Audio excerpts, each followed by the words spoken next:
Good morning, student.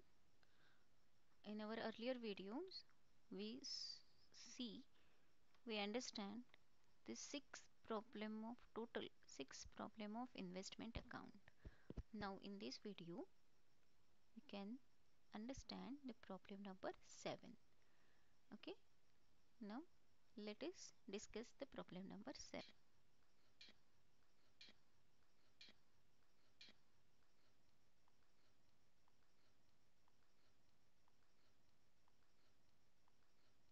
Brokerage point. So ब्रोकरेजमध्ये काय करायचं असते, ज्यावेळेस परचेस किंवा सेल्स ट्रान्झॅक्शन येतं त्यावेळेस तुम्हाला त्याचा ब्रोकरेजचा इफेक्ट जो आहे तो दाखवायचा असतो वर्किंग नोटमध्ये.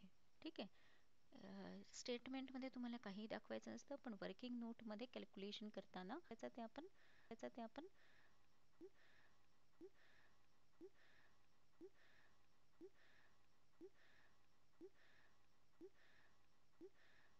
सॉल्व करता करता बघूयात. Swastik Finance Company Limited held on 1st January 2010 rupees 1 lakh 4% government loan at rupees 95,000 3 months interest had accrued. Okay, on 31st May to interest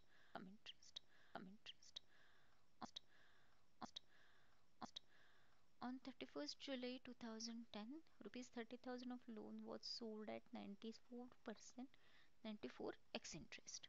On 30th November 2010 rupees 20,000 of loan was sold at the rate 96 come interest. Interest on loan is loan loan loan loan loan at loan at loan at loan at loan at loan at loan at loan at loan at loan at 20 paisa per rupees 100. The government loan has nominal value of rupees 100 each. ठीक आहे, ही फक्त माहिती आहे जी दिलेली आहे.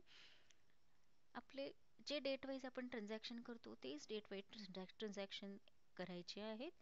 Date wise transaction त्यावेळेची त्यावेळेची त्यावेळेची त्यावेळेची त्यावेळेची त्यावेळेची त्यावेळेची त्यावेळेची त्यावेळेची त्यावेळेची त्यावेळेस हे ब्रोकरेज जे आहे ते कन्सिडर करायचं आहे. ओके, फक्त परचेस आणि सेल करताना. वर्किंग नोट बघूया आपण. सगळ्यात पहिल्यांदा जे ओपनिंग बॅलन्स दिलेला आहे तो लिहून घ्यायचा. To balance brought down 1/1/2010 face value 1 lakh, cost value 95,000.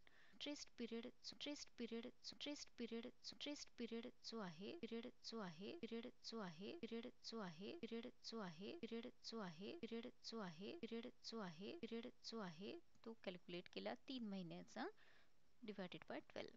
3 महिने कसे कॅल्क्युलेट केले. आता 1 जानेवारीच्या अगोदर कधी इंटरेस्ट पेड केला असणार आहे 30 सप्टेंबरला. 30 सप्टेंबर ते 1 जानेवारीपर्यंतचा पिरियड कॅल्क्युलेट करायचा. सो सो सो जर येत जर येत जर येत जर येत नसेल जर येत नसेल जर येत नसेल जर येत नसेल जर येत नसेल जर येत नसेल जर येत नसेल जर येत नसेल जर येत नसेल तर प्रॅक्टिस करा इंटरेस्ट मंथ कसा कॅल्क्युलेट करायचा. सो 30 सप्टेंबर ते 1 जानेवारी 3 महिने आले. इंटरेस्ट आलं 1,000. ते लिहिलं आपण इंटरेस्टच्या कॉलममध्ये. ओके, नेक्स्ट जे आहे पण त्याच्या अगोदर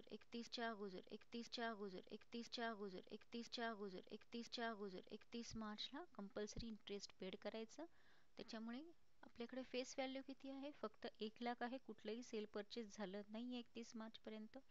फक्त ओपनिंग बॅलन्स 1 लाख. सो 1 लाखावर आपल्याला कंपल्सरी इंटरेस्ट पेड करायचे 6 महिन्यासाठी.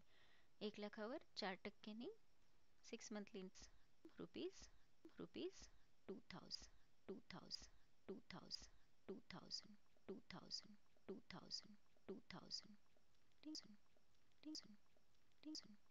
2000 ठीक आहे. देन परचेस ट्रान्झॅक्शन आलं 31/5चं. Face value 40,000. Interest rate 4%. आत्ताच आपण इंटरेस्ट कंपल्सरी पेड केलं कधी 31 मार्चला. सो 31 मार्च ते 31 मे पर्यंतचा पिरियड आहे 2 मंथ्स. तो कॅल्क्युलेट करायचा. कॅल्क्युलेट करणार आपण कॅल्क्युलेट करणार आपण कॅल्क्युलेट करणार आपण होणार आपण होणार आपण होणार आपण होणार आपण होणार आपण पुनरापण पुनरापण पुनरापण पुनरापण पुनरापण पुनरापण 40,096 नी परचेस केलेलं आहे डिवायडेड बाय 100 ते आले 38,400. आता या कॅल्क्युलेट केलेल्या कॉस्ट व्हॅल्यूमध्ये काय ॲड करायचं आहे तर ब्रोकरेज ॲड करायचं आहे. ठीक आहे. सो ब्रोकरेज कसं ओरिजिनल ओरिजिनल ओरिजिनल ओरिजिनलची फेस व्हॅल्यू आहे परचेसची त्याच्यावर किती. ओके. देअरफॉर 40,000 इंटू 0.20 पैसा डिवायडेड बाय 100 ते आलं 80. सो 38,400 जी आपण कॅल्क्युलेट केली कॉस्ट व्हॅल्यू त्याच्यामध्ये हे 80 ब्रोकरेजचे ॲड करायचं. अमाऊंट आपण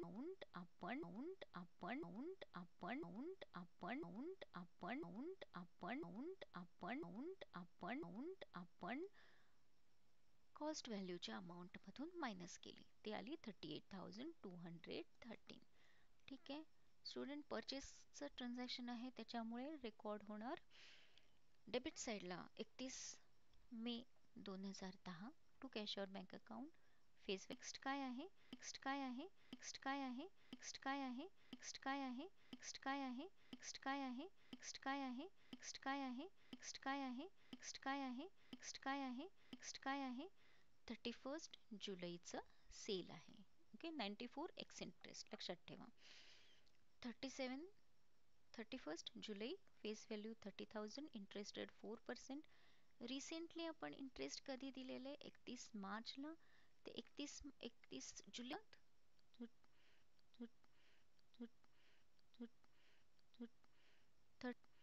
30,000 into 4% into 4 months divided by 12 is equal to 400 ही आली इंटरेस्टची अमाऊंट.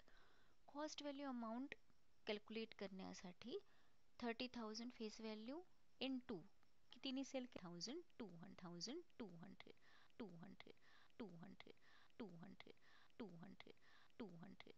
आता सेल्सचं ट्रान्झॅक्शन आहे ब्रोकरेजचे आहे ते कॅल्क्युलेट करायचं आहे. सेम तसंच 100वर 20 पैसा तर ही जी ओरिजिनल फेस व्हॅल्यू आहे म्हणजे ओरिजिनल सेल केलेलं आहे त्याच्यावर ब्रोकरेज किती कॅल्क्युलेट करायचं किंवा किती द्यायचं. देअरफॉर 30,000 200 200 200 200 200 200 200 200 200 200 200 200 त्याच्यामधून 60 हे ब्रोकरेज जे आहे हे मायनस करायचं कारण सेल्सचं ट्रान्झॅक्शन आहे. वरती याच्या अगोदर परचेसचं ट्रान्झॅक्शन होतं त्याच्यामुळे ब्रोकरेज आपण काय केलं ॲड केलं. सो 60 मायनस केल्यानंतर अमाऊंट राहते 28,000 30,000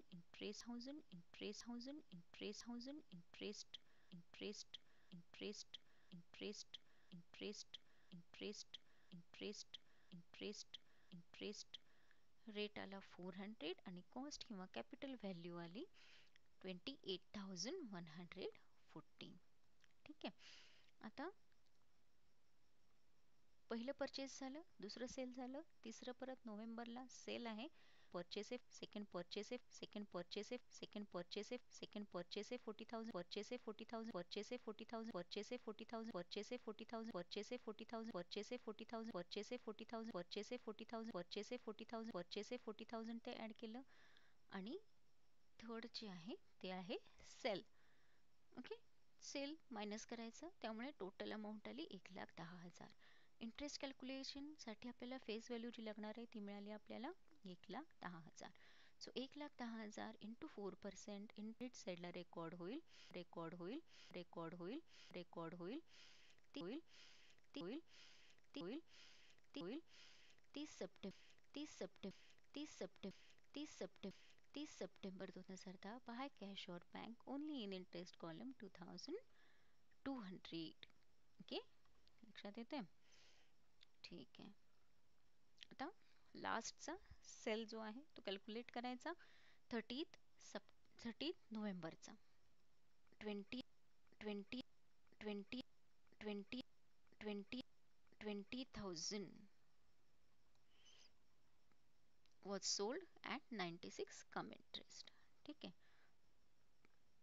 सो 30 नोव्हेंबरला face value 20,000, interest rate 4%, interest period 2 months. 30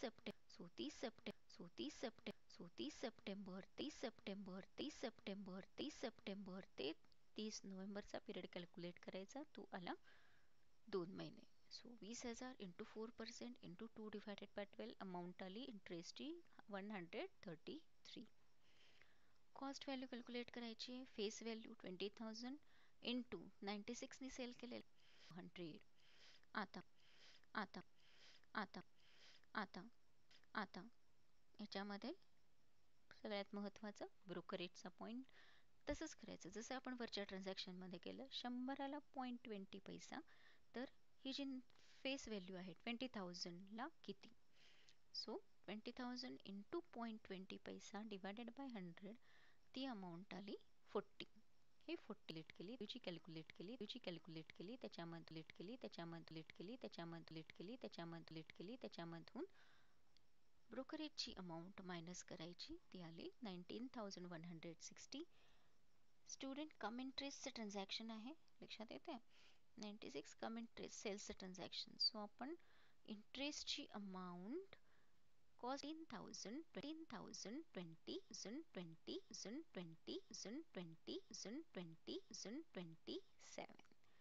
ठीक आहे, सेल्सचं ट्रान्झॅक्शन आहे, त्याच्यामुळे कुठे रेकॉर्ड करणार, क्रेडिट साईडला. 30 नोव्हेंबर 2010 बाय कॅशोर बँक, फेस व्हॅल्यू 20,000, इंटरेस्ट 133 आणि कॉस्ट संपलेले आहेत. आता आपल्याला विचार करायचा आहे कॉलम्स क्लोज करण्याचा. सगळ्यात पहिल्यांदा फेस व्हॅल्यूचा कॉलम क्लोज करतो आपण. ओके, डेबिट साईड टोटल मोठी आहे, सो 1,40,000 क्रेडिटला घेतली, 1,40,000. बॅलन्स उरला तो लिहिला 31 December 2000. Closing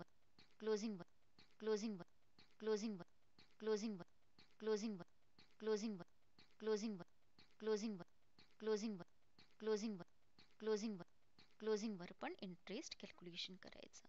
okay, so next आपली वर्किंग नोट राहील interest calculation on closing balance. Face value 90,000, interest rate 4%, interest period आला 3 months. 3 months कसा आला, केलं पेड केलं 30 सप्टेंबरला ते 31/12 पर्यंतचा पिरियड कॅल्क्युलेट केला, तो आला 3 महिने. So 90,000 into 4% into 3 divided by 12 is equal to 900. ठीक आहे, हे 900 इंटरेस्टच्या कॉलममध्ये आपण लिहिले. आता इंटरेस्ट कॉलम क्लोज 5,633 आणि जो बॅलन्स येईल तो लिहायचा 31/12/2010 आणि तो कुठे जातो, प्रॉफिट अँड लॉस अकाउंटला. सो 4,366 हा बॅलन्स इंटरेस्टचा जाईल प्रॉफिट अँड लॉस अकाउंट.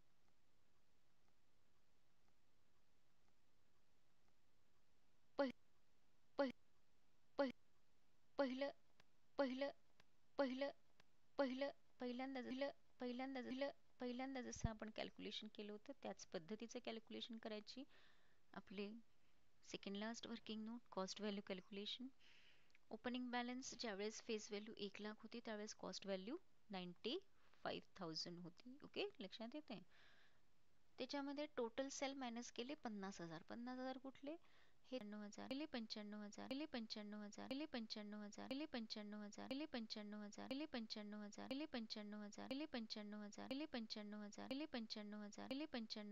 भागिले 1,00,000, ती आली 47,500. सो 1,00,000 मधनं 50,000 गेले, उरले 50,000.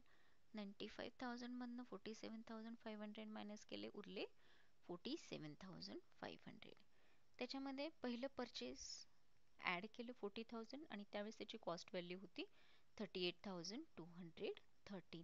ती अमाऊंट त्यानंतर आली अमाऊंट 90,000 जो क्लोजिंग बॅलन्स आपला टॅली झालेला आहे.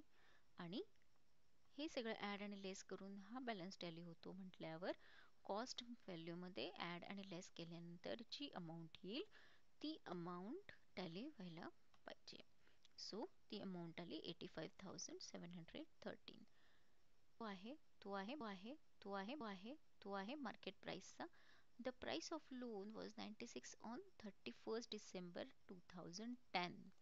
ओके, सो 31 डिसेंबर म्हणजेच मार्केट प्राइसला क्लोजिंग जी आहे त्याच्यावर कॅल्क्युलेट करायचं असतं. क्लोजिंग फेस व्हॅल्यूवर आपल्याला मार्केट प्राइसनुसार कॅल्क्युलेट करायचं असतं. म्हणजे ते 86,000, 86,000, 86,000, 86,000, 86,000, 86,000, 86,000, 86,000, 86,400 याली मार्केट व्हॅल्यू कॅल्क्युलेशन. पण ही कॉस्ट व्हॅल्यू आपण केलेली ही लहान आहे. ओके, आणि 86 मोठे आहे, त्याच्यामुळे which ever is less it should be consider. So आपण कन्सिडर केली 85,713. पर calculation is 85,713 is lower than market value, that is 86,400. Therefore 85,713 is considered as cost value of the investment. ठीक आहे, त्याच्यामुळे 85,713 आपण अमाऊंट कन्सिडर केली. कॉलम आपल्याला column पण डेबिटचा column मोठा आहे 1,33,213. तो क्रेडिटला घ्यायचा 1,33,213. जो बॅलन्स येईल तो लिहायचा कॉस्ट किंवा कॅपिटल व्हॅल्यूच्या कॉलममध्ये. ती अमाऊंट आली 300. चा एक नवीन पॉईंट बघितला.